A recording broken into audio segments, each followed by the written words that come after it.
ഇന്ന് നമ്മളിവിടെ തയ്യാറാക്കുന്നത് ചക്കക്കുരു വെച്ചിട്ട് ഒരു സൂപ്പർ റെസിപ്പിയാണ്. തീർച്ചയായും റെസിപ്പി നിങ്ങൾക്ക് ഇഷ്ടാവാതിരിക്കില്ല. ട്രൈ ചെയ്ത് നോക്കി നിങ്ങളുടെ ഫീഡ്ബാക്ക് അറിയിക്കുക. ഈ റെസിപ്പി നിങ്ങൾക്ക് ഇഷ്ടമായ നിങ്ങളുടെ ഫ്രണ്ട്സ് ആൻഡ് ഫാമിലിക്ക് ഞങ്ങളുടെ ചാനലിൻ്റെ ലിങ്ക് ഒന്ന് ഷെയർ ചെയ്യുക. വീഡിയോ ഇഷ്ടമായാൽ ലൈക്ക് ചെയ്യാനും ഷെയർ ചെയ്യാനും കമൻറ്റ് ചെയ്യാനും മറക്കരുത്. നിങ്ങൾ ഈ ചാനൽ ആദ്യമായിട്ടാണ് കാണുന്നതെങ്കിൽ സബ്സ്ക്രൈബ് ചെയ്യാതെയാണ് കാണുന്നതെങ്കിൽ പ്ലീസ് ഒന്ന് സബ്സ്ക്രൈബ് ചെയ്ത് സപ്പോർട്ട് ചെയ്യുക. പിന്നീട് ബെല്ലൈക്കൺ പ്രസ് ചെയ്യുക. തുടർന്ന് ഓൾ എന്നുള്ള ഓപ്ഷൻ മറക്കാതെ ക്ലിക്ക് ചെയ്യുക. എന്നാൽ മാത്രമേ ന്യൂ വീഡിയോസിൻ്റെ നോട്ടിഫിക്കേഷൻ നിങ്ങൾക്ക് ലഭിക്കുകയുള്ളൂ. അപ്പോൾ നമുക്ക് നമ്മുടെ ഈ സൂപ്പർ റെസിപ്പി എങ്ങനെ തയ്യാറാക്കുന്നത് നോക്കാം. അപ്പോൾ നമുക്ക് ഉണ്ടാക്കാൻ തുടങ്ങാം. ഞാനിവിടെ ഒരു 20 ചക്കക്കുരു എടുത്തിട്ടുണ്ട്. ഇനി ഇത് നമുക്ക് നന്നായിട്ട് വാഷ് ചെയ്തതിന് ശേഷം കുക്കറിലൊന്ന് വേവിച്ചെടുക്കാം. ഇപ്പം നമ്മൾ ചക്കക്കുരു കുക്കറിലിട്ട് 2 വിസിൽ കൊടുത്തൊന്ന് വേവിച്ചെടുത്തിട്ടുണ്ട്. ഒരുപാട് അങ്ങോട്ട് വെന്തുടയുന്ന വിധത്തിൽ വേവിച്ചെടുക്കരുത്. കാരണം ഇത് നമുക്ക് ചെറുതായിട്ടൊന്ന് കട്ട് ചെയ്തെടുക്കാനുള്ളതാണ്. അപ്പോൾ ഒരുപാട് അങ്ങോട്ട് വെന്തുടഞ്ഞു കഴിഞ്ഞാൽ നമുക്ക് കട്ട് ചെയ്തെടുക്കാൻ ബുദ്ധിമുട്ടാവും. ഇനി നമുക്ക് ഇതിന്റെ സ്കിന്നൊക്കെ ഒന്ന് റിമൂവ് ചെയ്തതിന് ശേഷം ചെറുതായിട്ടൊന്ന് കട്ട് ചെയ്തെടുക്കാം. ഇപ്പൊ നമ്മൾ ചക്കക്കുരു സ്കിന്നൊക്കെ റിമൂവ് ചെയ്തതിന് ശേഷം ചെറുതായിട്ട് ഈ ഒരു രീതിയിലൊന്ന് കട്ട് ചെയ്തെടുത്തിട്ടുണ്ട്. കട്ട് ചെയ്തെടുക്കുമ്പോൾ കഴിയുന്നത് നിങ്ങൾ തിന്നായിട്ട് തന്നെ കട്ട് ചെയ്തെടുക്കാൻ ശ്രദ്ധിക്കുക. ഇപ്പൊ നമ്മളൊരു ഫ്രൈ പാൻ എടുത്ത് വെച്ചിട്ടുണ്ട്. ഈ സമയത്ത് നമ്മൾ ഗ്യാസ് ഓൺ ചെയ്തിട്ടില്ല കേട്ടോ. ഇനി നമുക്ക് ഫ്രൈ പാനിലേക്ക് നമ്മൾ കട്ട് ചെയ്ത് മാറ്റി വെച്ച ചക്കക്കുരു ഉണ്ടല്ലോ, അതൊന്ന് ആഡ് ചെയ്ത് കൊടുക്കാം. ചക്കക്കുരു ഇപ്പൊ നമ്മൾ എടുത്തത് ഞാൻ പറഞ്ഞല്ലോ, ഒരു 20 ചക്കക്കുരുവാണ് എടുത്തിട്ടുള്ളത്.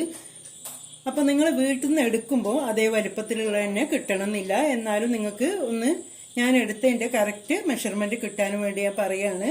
ഞാൻ കട്ട് ചെയ്തതിന് ശേഷം ഒന്ന് മെഷർ ചെയ്ത് നോക്കിയപ്പോൾ 250 ml കപ്പിൽ 1.25 കപ്പ് അളവിലാണ് കേട്ടോ എനിക്ക് കിട്ടിയിട്ടുള്ളത്. അത് പ്രത്യേകം എടുത്ത് പറയാൻ കാരണം വലിപ്പത്തിന് മാറ്റം വരുമല്ലോ. അപ്പൊ നിങ്ങൾക്ക് ഞാൻ എത്രയാണ് എടുത്തിട്ടുള്ളത് എന്നുള്ളൊരു ഡൗട്ട് വരാതെ ഇരിക്കാനാണ് കറക്റ്റായിട്ട് പറഞ്ഞത്.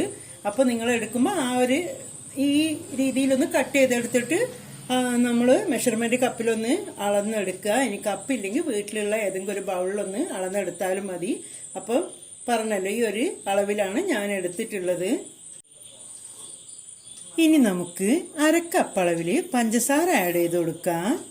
ഇനി നമുക്ക് 250 ml കപ്പിൽ 1 കപ്പ് അളവില് തേങ്ങ ചിരവിയതാണ്, ഇതുകൂടെ ഒന്ന് ആഡ് ചെയ്ത് കൊടുക്കാം.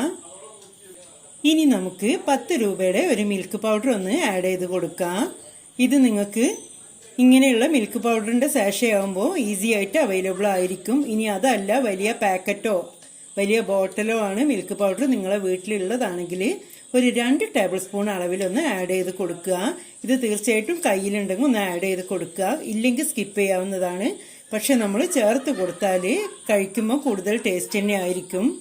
ഇനി നമുക്ക് മിൽക്ക് പൗഡർ ആഡ് ചെയ്ത് കൊടുക്കാം. ഇനി നമുക്ക് നല്ലൊരു ഫ്ലേവറിന് വേണ്ടിയിട്ട് 1/2 ടീസ്പൂൺ ഏലക്കായപ്പൊടി ഒന്ന് ആഡ് ചെയ്ത് കൊടുക്കാം.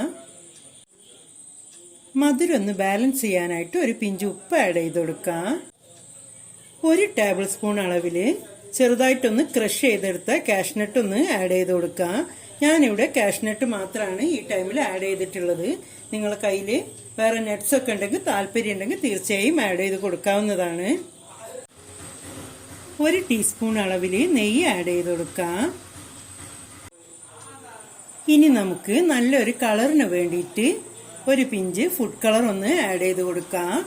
ഇത് തികച്ചും ഓപ്ഷണലാണ്. നിങ്ങൾക്ക് താല്പര്യം ഉണ്ടെങ്കിൽ മാത്രം ആഡ് ചെയ്ത് കൊടുക്കുക, അല്ലെങ്കിൽ സ്കിപ്പ് ചെയ്യാവുന്നതാണ്. ഇനി നിങ്ങൾക്ക് കളർ വേണം തന്നെയാണ്, ഫുഡ് കളർ ഇല്ല എന്നാണെങ്കിൽ ഒരു പിഞ്ച് മഞ്ഞൾപ്പൊടി ഒന്ന് ആഡ് ചെയ്ത് കൊടുക്കുക. നിങ്ങൾക്ക് എത്രയാണോ കളർ വേണ്ടത് അതിനനുസരിച്ച് കുറച്ച് മഞ്ഞൾപ്പൊടി ആഡ് ചെയ്ത് കൊടുക്കുക. കുറഞ്ഞ അളവിൽ മഞ്ഞൾപ്പൊടി ചേർത്ത് കൊടുത്താൽ മഞ്ഞളിന്റെ ഫ്ലേവർ ഒന്നും മുന്നിട്ട് നിൽക്കില്ല. അപ്പോൾ മഞ്ഞൾപ്പൊടിയാണ് താല്പര്യമാണെങ്കിൽ ആ രീതിയിൽ ആഡ് ചെയ്ത് കൊടുക്കുക. ഇനി നമ്മൾ ഫ്ലെയിം ഓൺ ചെയ്തിട്ടുണ്ട്. ഫ്ലെയിം ഓൺ ചെയ്തതിന് ശേഷം ലോ ടു മീഡിയം ഫ്ലെയിമിൽ വെച്ച് കൊടുത്തിട്ടുണ്ട്. ഇനി ഇത് നമുക്ക് നന്നായിട്ട് ഈ ഒരു രീതിയിൽ മിക്സ് ചെയ്തെടുക്കാം. അപ്പോൾ ഷുഗറൊക്കെ മെൽറ്റായി വന്ന് നല്ല രീതിയിൽ തന്നെ മൊത്തത്തിൽ മിക്സായി വരും. നമ്മൾ ഇളക്കിക്കൊണ്ടിരിക്കണം, ആ കാര്യം പ്രത്യേകം ശ്രദ്ധിക്കുക. അല്ലെങ്കിൽ അടിവശത്ത് പോയിട്ട് കരിഞ്ഞു പിടിക്കും.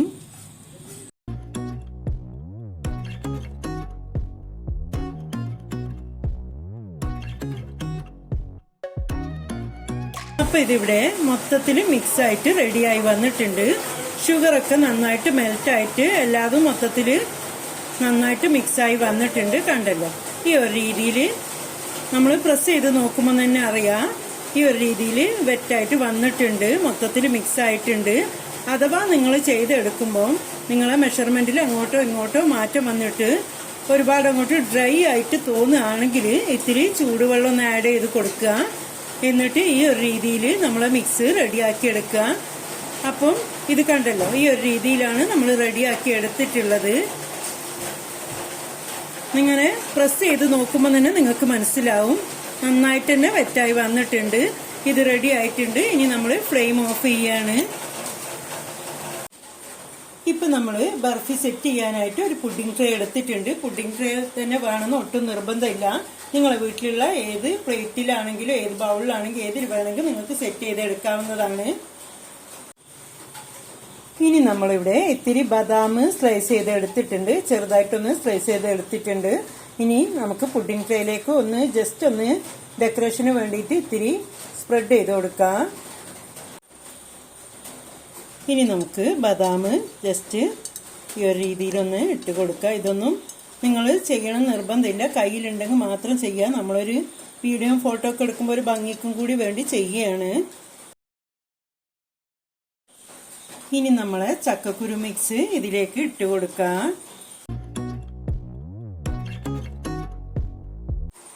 നമ്മൾ ഇതിലേക്ക് മിക്സ് ഇട്ട് കൊടുക്കുമ്പോൾ ചൂടോട് കൂടി തന്നെ ഇട്ട് കൊടുക്കുക കേട്ടോ. ചൂടാറാൻ നിൽക്കരുത്. പെട്ടെന്ന് തന്നെ നമ്മൾ ഏതിലാണോ സെറ്റ് ചെയ്യുന്നത് അതിലേക്ക് ഇട്ട് കൊടുക്കുക. ഇനി നമുക്ക് ഒരു സ്പാച്ചിലയോ തവിയോ എന്തേലും വെച്ചിട്ട് നന്നായിട്ട് പ്രസ് ചെയ്തിട്ടൊന്ന് ലെവൽ ചെയ്തെടുക്കുക.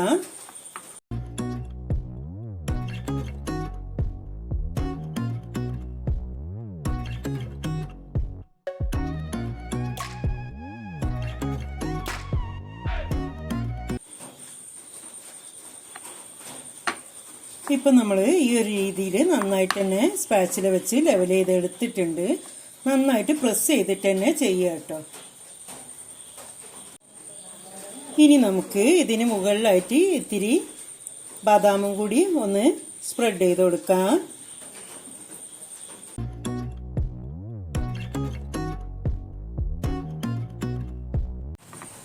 ഇപ്പം നമ്മൾ ഈ ഒരു രീതിയിൽ ഇത്തിരി ബദാമൊക്കെ ഒന്ന് സ്പ്രെഡ് ചെയ്ത് കൊടുത്തിട്ടുണ്ട്. ഇനി നമ്മൾ വീണ്ടും സ്പാച്ചില വെച്ചിട്ട് ജസ്റ്റ് ഒന്ന് പ്രസ് ചെയ്ത് കൊടുക്കുക. സ്പാച്ചിലയോ അല്ലെങ്കിൽ നമ്മൾ സ്റ്റീൽ ഗ്ലാസ് ഒക്കെ ഉപയോഗിച്ചിട്ടാണെങ്കിൽ അങ്ങനെയും ചെയ്യാം കേട്ടോ. സ്റ്റീൽ ഗ്ലാസിന്റെ അടിവശത്ത് ഇത്തിരി നെയ്യൊന്ന് ഗ്രീസ് ചെയ്ത് കൊടുത്തതിന് ശേഷം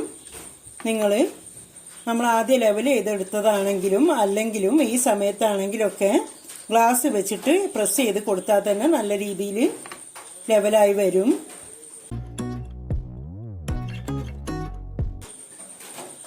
ഇപ്പൊ നമ്മൾ ഈ ഒരു രീതിയിലൊന്ന് പ്രസ് ചെയ്ത് കൊടുത്തിട്ടുണ്ട്, കണ്ടല്ലോ. ഇനി നമ്മൾ ഇത് ജസ്റ്റ് ഒന്ന് ചൂടാറാനായി മാറ്റി വെക്കാം.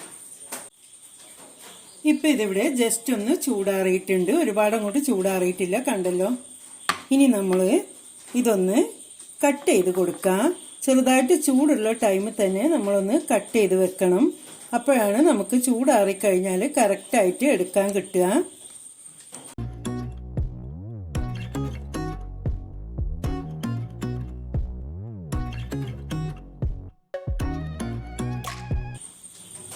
അപ്പോൾ നമ്മൾ ഈ ഒരു രീതിയിലൊന്ന് കട്ട് ചെയ്ത് കൊടുത്തിട്ടുണ്ട്. ഇനി ഇത് നന്നായി ചൂടാറിയതിന് ശേഷമാണ് നമ്മൾ ഡീമോൾഡ് ചെയ്യേണ്ടത്. ഇപ്പം ഇതിവിടെ നന്നായിട്ട് തന്നെ ചൂടാറിയിട്ടുണ്ട്. നമ്മൾ കട്ട് ചെയ്ത് വെച്ചാണല്ലോ. ഇനി നമുക്കിതൊന്ന് ഡീമോൾഡ് ചെയ്യാം.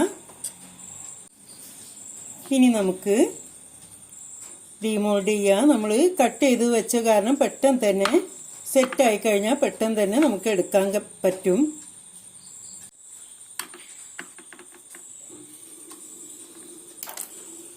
കണ്ടല്ലോ, ഈ ഒരു രീതിയിലാണ് ഇരിക്കുന്നത്. ഇതിൻ്റെ അടിവശമൊക്കെ ഇങ്ങനെയാണ് ഇരിക്കുന്നത്. നമ്മൾ നട്ട്സ് രണ്ട് വശത്തും സ്പ്രെഡ് ചെയ്ത് കൊടുത്തിട്ടുണ്ട്.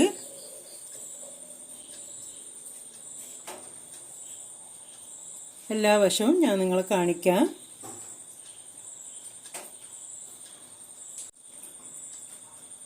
ഇനി നമുക്ക് ഈ പ്ലേറ്റിലേക്ക് വെച്ച് കൊടുക്കാം.